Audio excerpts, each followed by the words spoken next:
झारखंड की राजधानी रांची से लगभग 80 किलोमीटर की दूरी पर मां छिन्नमस्तिके का ये मंदिर है। रजरप्पा के भैरवी बेड़ा और दामोदर नदी के संगम पर स्थित मां छिन्नमस्तिके मंदिर आस्था की धरोहर है। असम के कामाख्या मंदिर के बाद दुनिया के दूसरे सबसे बड़े शक्तिपीठ के रूप में विख्यात मां छिन्नमस्तिके मंदिर काफ़ी लोकप्रिय है। रजरप्पा का ये सिद्धपीठ केवल एक मंदिर के लिए ही विख्यात नहीं है। छिन्नमस्तिके मंदिर के अलावा यहाँ मां काली मंदिर, सूर्य मंदिर, 10 महाविद्या मंदिर, बाबा धाम मंदिर, बजरंग बली मंदिर, शंकर मंदिर और विराट रूप मंदिर के नाम से कुल 7 मंदिर हैं। पश्चिम दिशा से दामोदर तथा दक्षिण दिशा से कल कल करती भैरवी नदी का दामोदर में मिलना मंदिर की खूबसूरती में 4 चांद लगा देता है। दामोदर और भैरवी के संगम स्थल के समीप ही मां छिन्नमस्तिके का मंदिर स्थित है। मंदिर की उत्तरी दीवार के साथ रखे एक शिलाखंड पर दक्षिण की ओर मुख किए माता छिन्नमस्तिके का दिव्य रूप अंकित है। मंदिर के निर्माण काल के बारे में पुरातात्विक विशेषज्ञों में मतभेद है। किसी के अनुसार मंदिर का निर्माण 6000 वर्ष पहले हुआ था, तो कोई इसे महाभारत युग का मानता है। ये दुनिया के दूसरे सबसे बड़े शक्तिपीठ के रूप में जाना जाता है।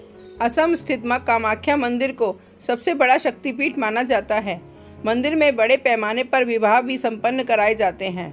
मंदिर में प्रातःकाल 4 बजे माता का दरबार सजना शुरू होता है। भक्तों की भीड़ भी सुबह से पंक्तिबद्ध खड़ी रहती है। खासकर शादी विवाह, मुंडन, उपनयन के लगन और दशहरे के मौके पर भक्तों की 3-4 किलोमीटर लंबी लाइन लग जाती है। इस भीड़ को संभालने और माता के दर्शन को सुलभ बनाने के लिए कुछ माह पूर्व पर्यटन विभाग द्वारा गाइडों की नियुक्ति की गई है। आवश्यकता पड़ने पर स्थानीय पुलिस भी मदद करती है। मंदिर के आसपास ही फल, फूल, प्रसाद की कई छोटी छोटी दुकानें हैं। आमतौर पर लोग यहां सुबह आते हैं और दिन भर पूजा पाठ और मंदिरों के दर्शन करने के बाद शाम होने से पूर्व ही लौट जाते हैं। मां छिन्नमस्तिके मंदिर के अंदर शिलाखंड में मां की 3 आंखें हैं। बायां पांव आगे की ओर बढ़ाए हुए वे कमल पुष्प पर खड़ी हैं। पांव के नीचे विपरीत रति मुद्रा में कामदेव और रति शयन अवस्था में हैं। मां छिन्नमस्तिके का गला सर्प माला तथा मुंडमाल से सुशोभित है। बिखरे और खुले केश, जिह्वा बाहर, आभूषणों से सुसज्जित मां दिव्य रूप में हैं। दाएं हाथ में तलवार तथा बाएं हाथ में अपना ही कटा मस्तक है। इनके अगल बगल डाकनी और शाकनी खड़ी हैं, जिन्हें वे रक्तपान करा रही हैं और स्वयं भी रक्तपान कर रही हैं। इनके गले से रक्त की 3 धाराएं बह रही हैं। मंदिर का मुख्य द्वार पूरब मुखी है। मंदिर के सामने बलि का स्थान है।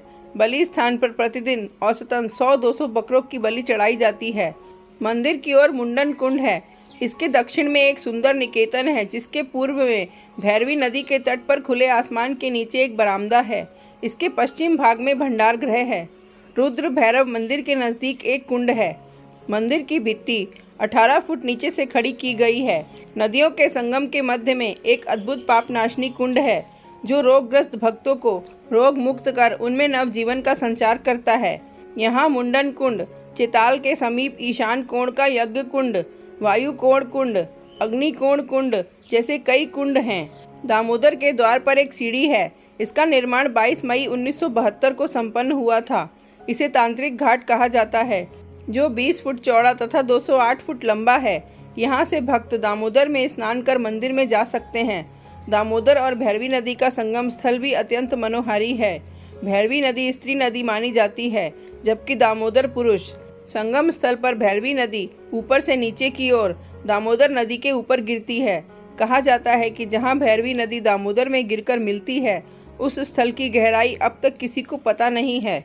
मां छिन्नमस्तिके की महिमा की कई पुरानी कथाएं प्रचलित हैं। प्राचीन काल में छोटा नागपुर में रज नामक एक राजा राज करते थे। राजा की पत्नी का नाम रूपमा था। इन्हीं दोनों के नाम से इस स्थान का नाम रजरूपमा पड़ा, जो बाद में रजरप्पा हो गया। एक कथा के अनुसार एक बार पूर्णिमा की रात में शिकार की खोज में राजा दामोदर और भैरवी नदी के संगम स्थल पर पहुंचे। रात्रि विश्राम के दौरान राजा ने स्वप्न में लाल वस्त्र धारण किए तेज मुखमंडल वाली एक कन्या देखी। उसने राजा से कहा, हे राजन, इस आयु में संतान न होने से तेरा जीवन सूना लग रहा है। मेरी आज्ञा मानोगे तो रानी की गोद भर जाएगी। राजा की आंखें खुली तो वे इधर उधर भटकने लगे। इस बीच उनकी आंखें स्वप्न में दिखी कन्या से जा मिली। वो कन्या जल के भीतर से राजा के सामने प्रकट हुई। उसका रूप अलौकिक था। ये देखकर राजा भयभीत हो उठे। राजा को देखकर वो कन्या कहने लगी, हे राजन, मैं छिन्नमस्तिके देवी हूँ। कलयुग के मनुष्य मुझे नहीं जान सके, जबकि मैं इस वन में प्राचीन काल से गुप्त रूप से निवास कर रही हूँ। मैं तुम्हें वरदान देती हूँ कि आज से ठीक 9वें महीने तुम्हें पुत्र की प्राप्ति होगी। देवी बोली, हे राजन, मिलन स्थल के समीप तुम्हें मेरा एक मंदिर दिखाई देगा। इस मंदिर के अंदर शिलाखंड पर मेरी प्रतिमा अंकित दिखेगी। तुम सुबह मेरी पूजा कर बलि चढ़ाओ। ऐसा कहकर छिन्नमस्तिके अंतर्ध्यान हो गई। इसके बाद से ही ये पवित्र तीर्थ रजरप्पा के रूप में विख्यात हो गया। एक अन्य कथा के अनुसार एक बार भगवती भवानी अपनी सहेलियों जया और विजया के साथ मंदाकिनी नदी में स्नान करने गईं। स्नान करने के बाद भूख से उनका शरीर काला पड़ गया। सहेलियों ने भी भोजन मांगा। देवी ने उनसे कुछ प्रतीक्षा करने को कहा। बाद में सहेलियों के विनम्र आग्रह पर उन्होंने दोनों की भूख मिटाने के लिए अपना सिर काट लिया। कटा सिर देवी के हाथों में आ गिरा। वह गले से 3 धाराएं निकलीं। वो 2 धाराओं को अपनी सहेलियों की ओर प्रवाहित करने लगीं। तभी से ये छिन्नमस्तिके कही जाने लगीं। रजरप्पा के रूप में अब बहुत परिवर्तन आ चुका है। तीर्थ स्थल के अलावा ये पर्यटन स्थल के रूप में भी विकसित हो चुका है। आदिवासियों के लिए ये त्रिवेणी है। मकर संक्रांति के मौके पर लाखों श्रद्धालु, आदिवासी और भक्तजन यहाँ स्नान व चौडाल प्रवाहित करने तथा चरण स्पर्श के लिए आते हैं।